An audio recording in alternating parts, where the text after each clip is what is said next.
dislocation. A dislocation occurs when the bone and joint are forced out of their normal position. Common site for dislocation include shoulder, elbow, fingers, and feet. The first thing to do is do not attempt to move or reposition the dislocated joint.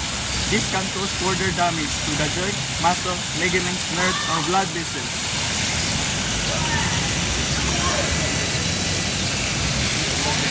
The second thing to do is to immobilize the joint. Use a splint or sling to keep the affected joint from moving.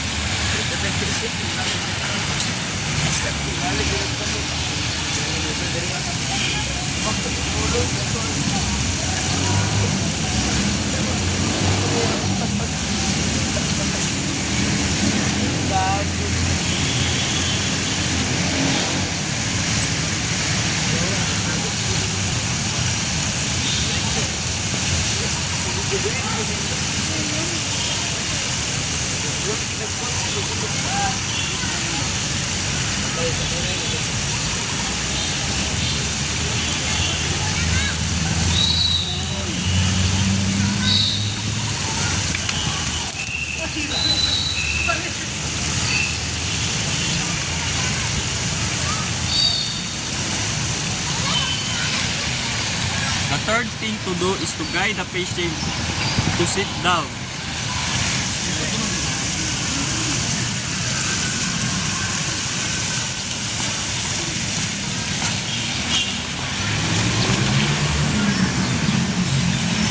And lastly, seek medical attention immediately.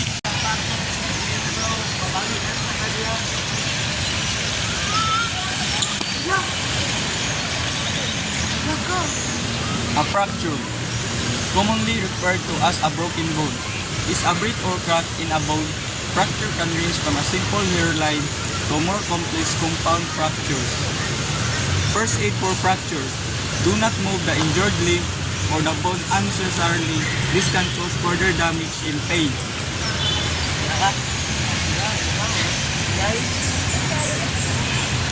Immobilize the fracture. Use a splint to hold the bone still and protect it until medical help arrives. A temporary splint can be made using a small board, cardboard, or folded newspaper.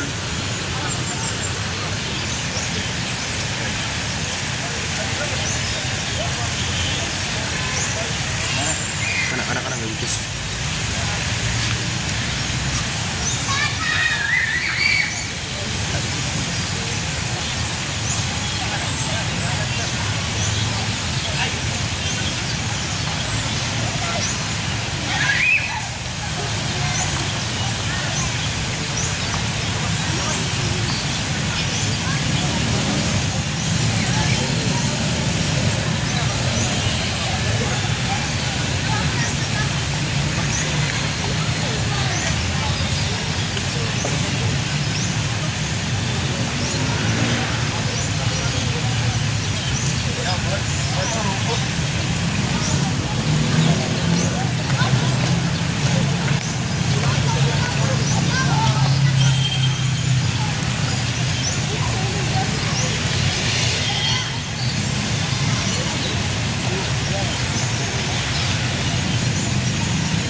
Guide the patient to sit down.